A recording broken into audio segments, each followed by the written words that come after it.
Hello there! Welcome to episode 4 of my tutorial series for Rimworld Biotech. I'm Icon, and today we are seeing the second half of the first summer.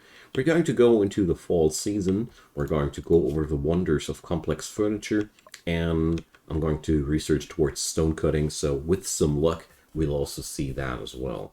All in all, this episode is going to be a lot about survival still, because we are far away from being ready and happy with everything here, so there's a lot of work to do still. So one thing that I want to cover right away is that our good mate Rolly here requires a meditation spot now. That's because he has now a new resource called Psyfocus.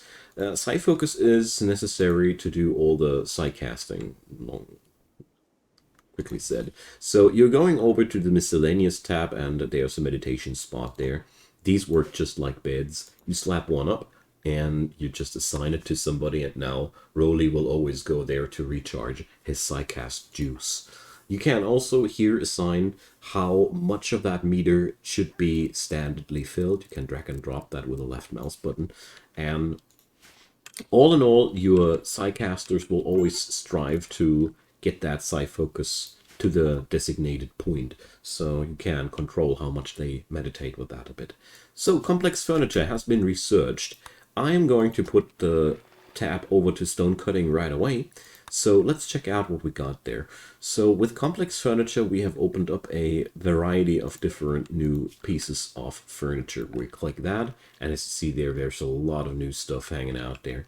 So first things first, we're going to replace all the remaining sleeping spots with beds, but I'm not going to replace any of the bed rolls, because as you will see, a good bedroll is not too much worse. It's not much worse than a proper bed. If I remember correctly, there's even not really a difference, but I have to recheck that. It's been a few months since I cracked those numbers, so I'm not really sure if that's right.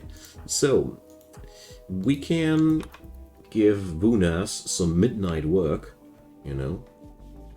There we go. Because it's way better to actually finally have a bed.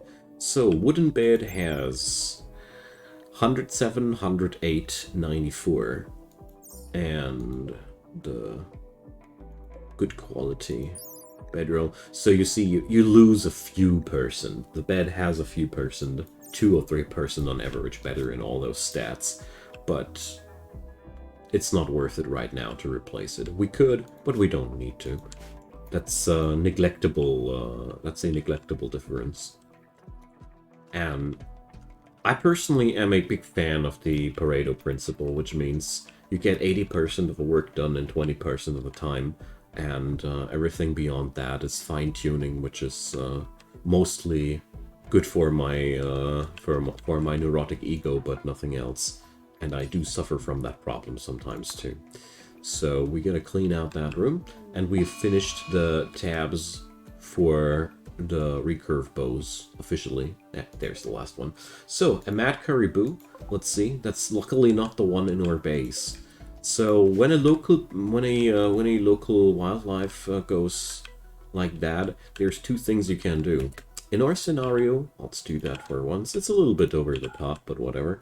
We're going to forbid those doors right away. So what'll happen now is our people will not leave the base through the doors, and the mad caribou will only enter through this area there. So let's check on out where Sitit is heading on over. Cleaning dirt. So that's one thing. Wants to clean dirt out there. Yeah. That's because this is the home area. You see? Home area. The blue stuff there. So we're going to remove the home area outside there.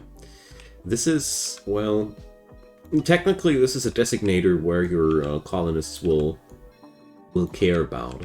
And usually you don't need to fumble around with those settings until something like that happens. So here we go. Oh. But basically I want to make sure that my dudes are not trying to clean out there. So that's really not necessary. There we go. No accidental rushing out. But whenever that happens, it really pays off to keep an eye on the local manhunters. It would be here in this scenario, of course, easier to just step out and kill that beast. But at the end of the day, you don't always have that opportunity, you know.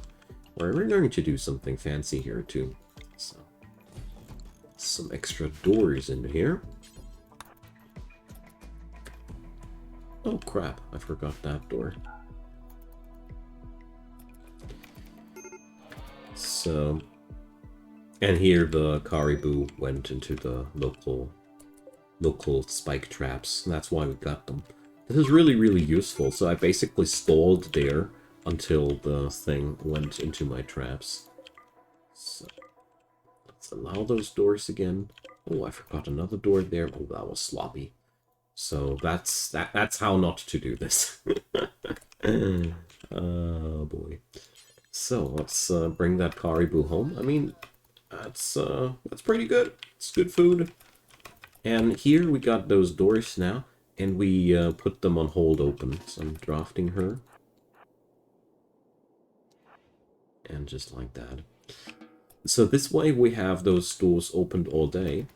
But if we need to, we can close them. And now we have doors all around our base. In a nutshell, I can now close all the doors, forbid them here with the with that thing, and this way I can shut down the colonists from leaving the place. This is at times a invaluable tool. So really, it's damn practical. So let's continue with that. I mean, what I'm doing here is a defense which is good enough for high defense, for high difficulty levels, so you don't need to overdo it like that. But by all means, wood is absolutely present in this biome. We have wood to no end.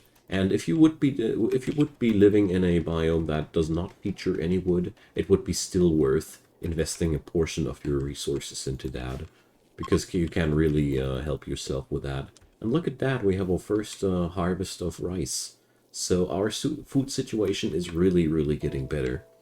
So let's introduce some other stuff here in this episode, some DLC stuff, and let's go on over the first basics of ideology, because our faction here actually has sort of an ideology. An ideology is basically like your religion, but a little bit more generalistic. It includes religions and every other ethical concept. Our people here have only one thing going on for themselves. We stand for our own before others. That's called a meme.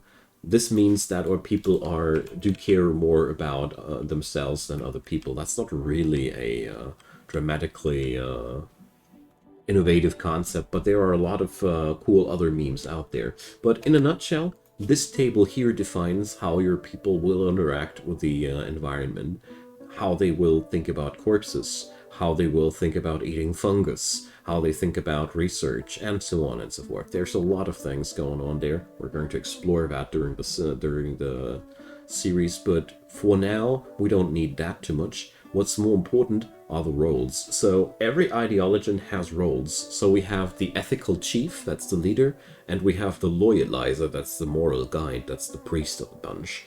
We also have rituals which we can do. We have specific buildings which our ideology has sporting, and there's some sacred relics that we could hunt for at some point. And yeah, that's it. But the first thing we're going to do is we're going to go on over to the ideology tab here and select the ritual spot.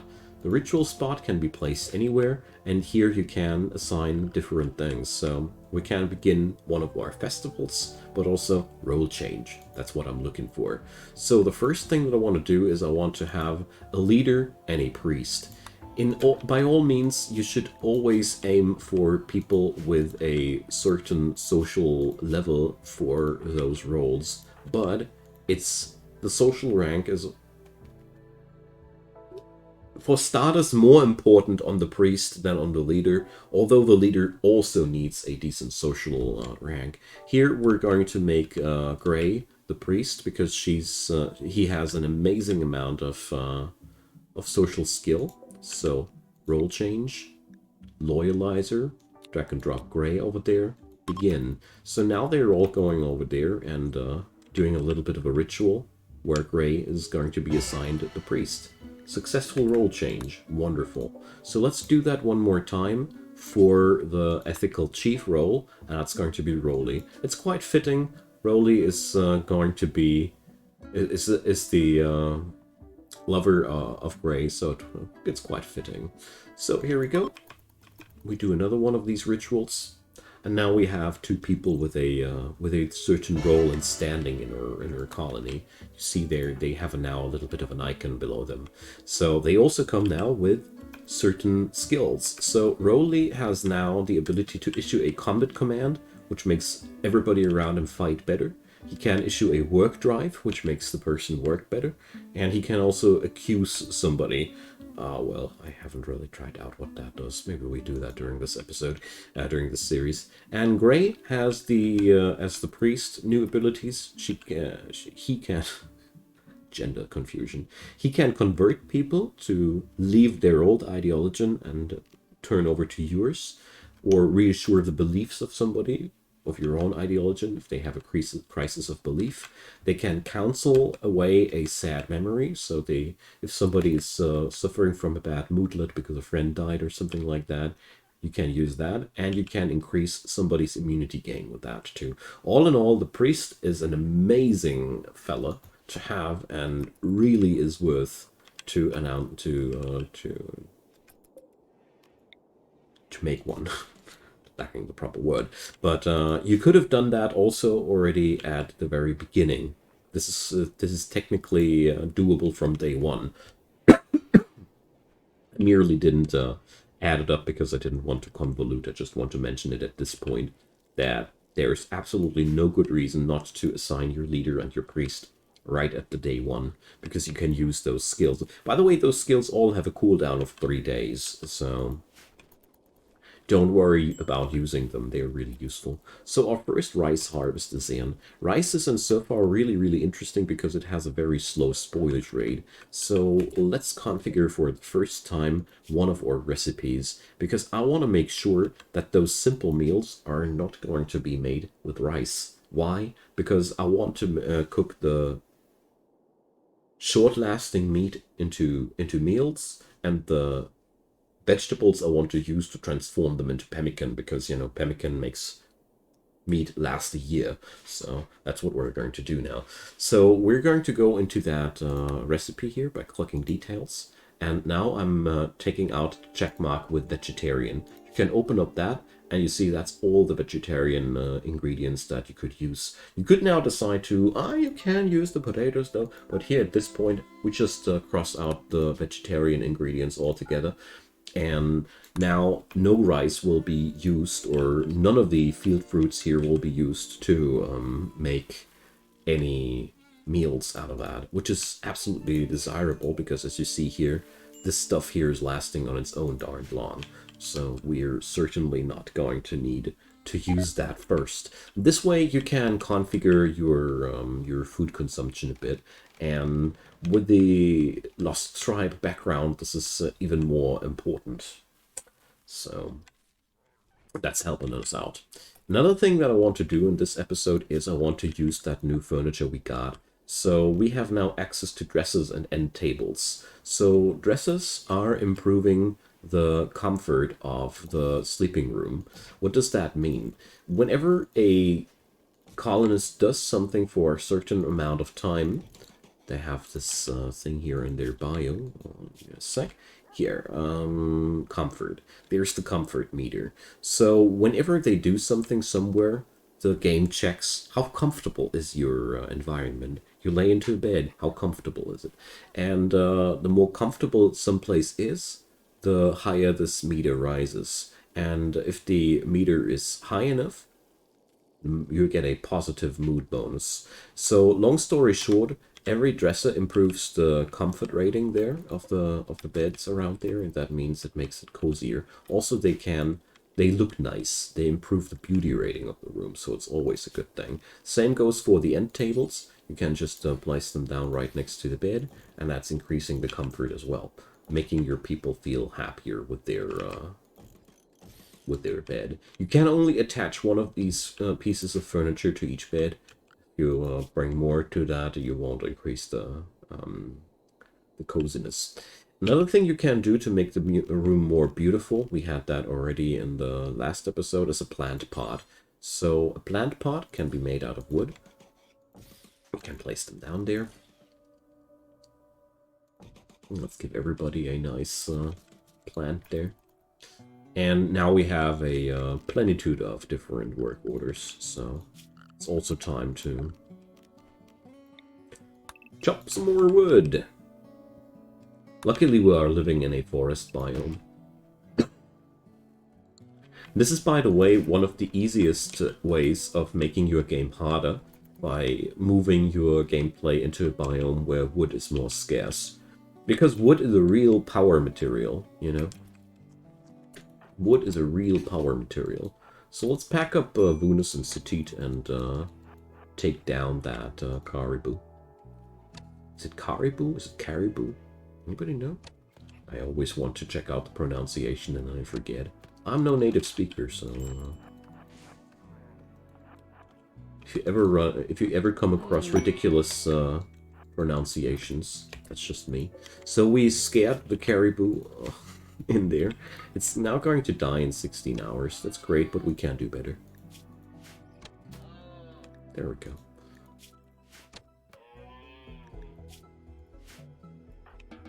I'll leave the rest of that to the time, and it tried to escape, but animals actually have a way higher chance of running into traps than your people have. So, requesting helpers. Here we have our first quest. Quests do happen randomly. You get a thing to do, and you get to select what kind of reward we want to have. So here we could give away one of our workers for 9 days. And then we would get either honor, a helmet, or some goodwill with a faction. I'm not interested in giving away one of my people for such a low reward, because, you know, okay, the helmet is quite okay, but that's pretty much it.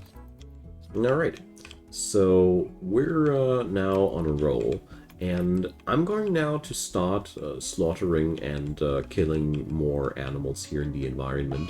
Solar flare! Well, that's one negative event that this background doesn't worry about, because technically this disables, or no, practically this disables all the electrical devices in your colony.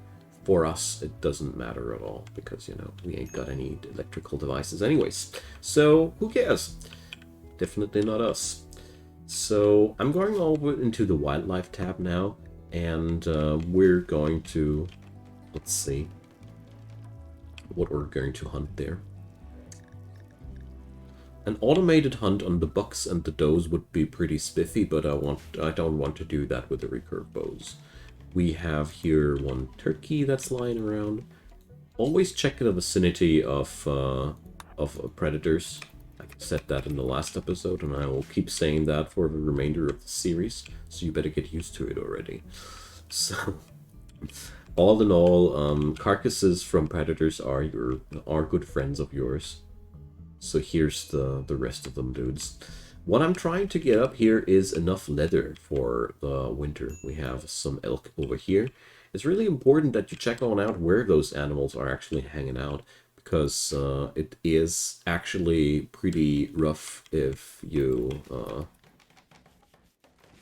send your hunters to the other half of the map and it's not really working on out that well.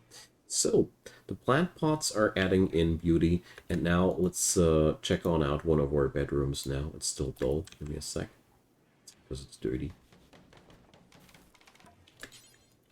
So when we just added only flooring, our bedroom would turn from awful into dull. With the new pieces of furniture inside here, it turned from dull to mediocre. And the higher the rating of these rooms is, the happier your people will grow with it.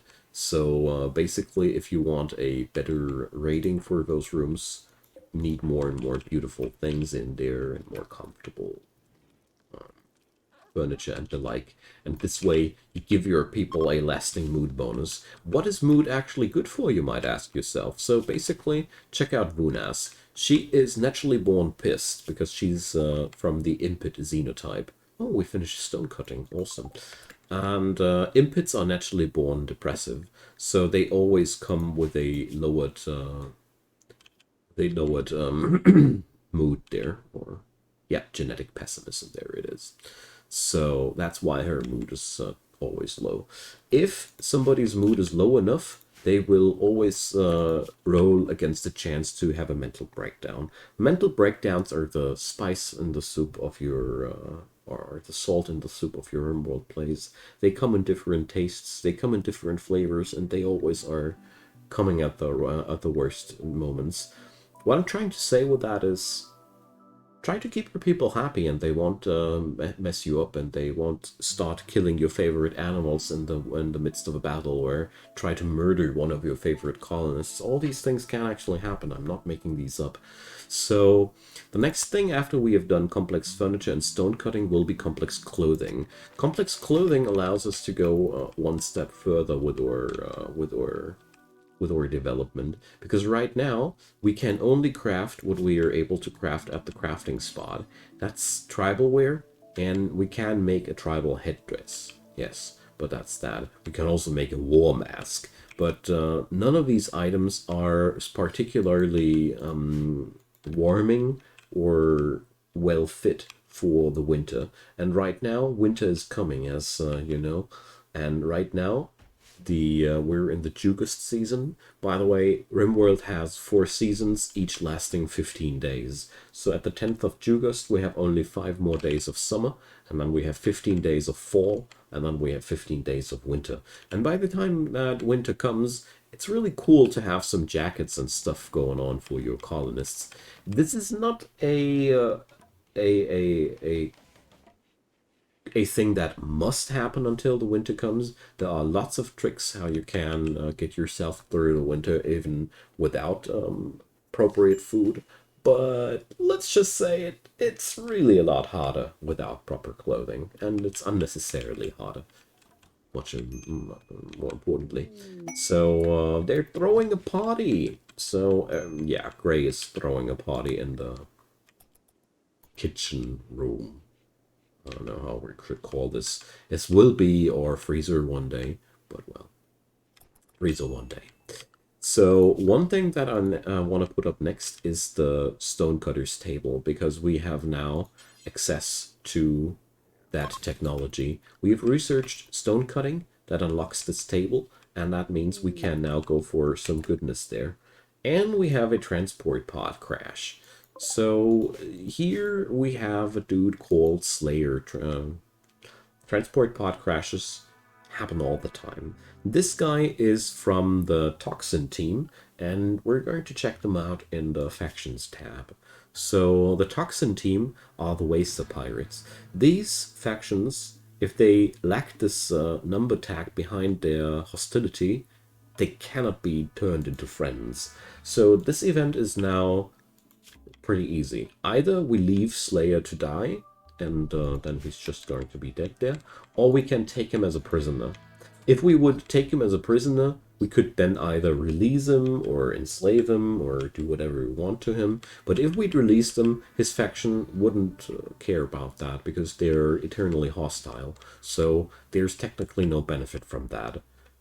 That's why I'm just going to leave him there, and we're to ignore that for the time being, because it's just not worth the effort there. It's from an eternally hostile faction, and if you'd want to use the prisoners for some reason, you could, but at this point, I'm just saving myself the work. I could now take him up, patch him up, and then release him again. I wouldn't just not gain anything out of that, except probably for some medical experience on the people patching the dude up, but that's practically it. So I'm not down. All right, we got our wooden stone cutter's table. Wonderful. So let's open up the builds. This is where we tell the table what to do. You already know that from the campfire and from the butcher's table. But here it's going to be a little bit more complicated. So here, adding the bill, and we're telling this place to make any stone blocks instead of configuring a certain type. I'll tell the game to do that forever. Now I go into the details and I look for the ingredient radius. I toggle that now down until that white border is only around this area here. I don't want to have this any further around. So this way, the game will now look for all the stones inside the white radius there, and this will be what we're cutting. So another thing that I want to do there is I want to issue another stockpile zone. Let's drop that down here, right behind that.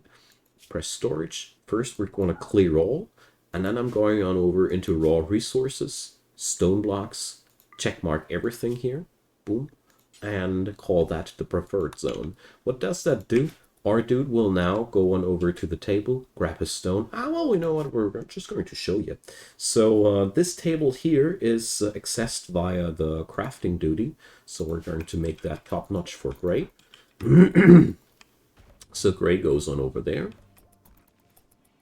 He's now packing that stuff, stone there, and dropping the stones there behind him. So this way you have a fluid work cycle and low logistical effort and just what we want. And the best thing about that, we now have slate blocks available. We have now access to stone. Isn't that amazing? So every biome has a certain kind of stones featuring there. So you press the world button, and then you can here press terrain, and then you see we have granite and we have slate here as the predominant stone types. So there's granite chunks and there's slate chunks. The stupid thing there is granite and slate chunks, they really look very much alike. You see, this is a granite chunk, this is a slate chunk, so it's easier to discern them during daytime, but all in all, they really do look quite similar. By the way, why am I storing the slate blocks outside and not inside like these dudes here? It's like that. Wood and all the other items, everything which has HP is actually deteriorating outside. If something here has no HP meter, you can store it outside as long as you want to. As you see here, steel has the same characteristic, so we're actually better off storing our steel outside too. So the blaring horn told us that we're being attacked by the toxin team. So Paige from the toxin team is attacking us. Here, well, we will now see how awesome it is to have a proper defense. So she's moving on in there, and usually you would now need to draft your people and put them up somewhere here, or you could go outside, but let's speed things up. So the raiders are always looking for the entrance to your base. And since this is now the only open entrance to the base, this is where our raiders will go. They cannot enter the base here, they cannot enter the base there, they cannot enter the base here, so this is the only way to go. And twack, twack, win. Pretty lame, I know, but this is going to keep you safe for a really long time. This kind of safety system is working for several years, easily. And now, since we have to deal with the corpses, there's two ways. You can go into the miscellaneous tab, dig graves, go crazy because there's just more graves than you'll need more graves than you'll ever be able to put up. But you can also go stockpile zone, put that somewhere nice into the water, and then you put up, go into corpses tab, human-like corpses, allow everything, but we disallow slave corpses and we disallow colonist corpses, so only the stranger corpses will remain, and this is the important zone. So let's head on over to somebody who's actually, yeah, here. Brilliant. So now you can see what that'll do. And now we're, alright, you see this zone is still allowed for these things, so we're going to check mark. We're going to turn off the check mark here. So our own people can now be stored there, but not strangers. So let's redraft, and okay. Have a bite of pemmican first. And now you see corpses getting carried there.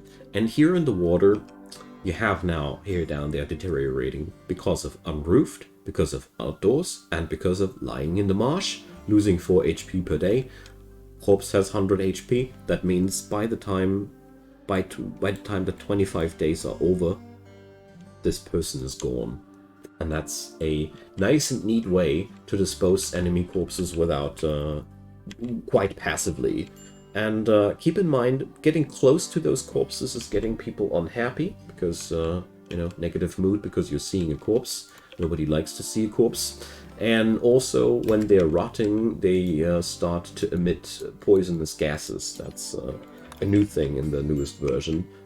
So technically, if you'd store too many corpses in a closed room, you'd even get a severe poisoning out of that. So don't do that. This is a good way of dealing with the situation. The people who have the ungrateful duty to carry corpses into the marsh, well, they will suffer from some mood debuffs, but that's what you got those fine rooms for, don't you?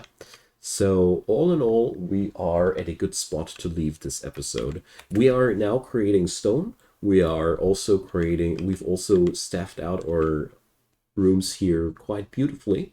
And next episode, we're going to get into the topic of complex clothing.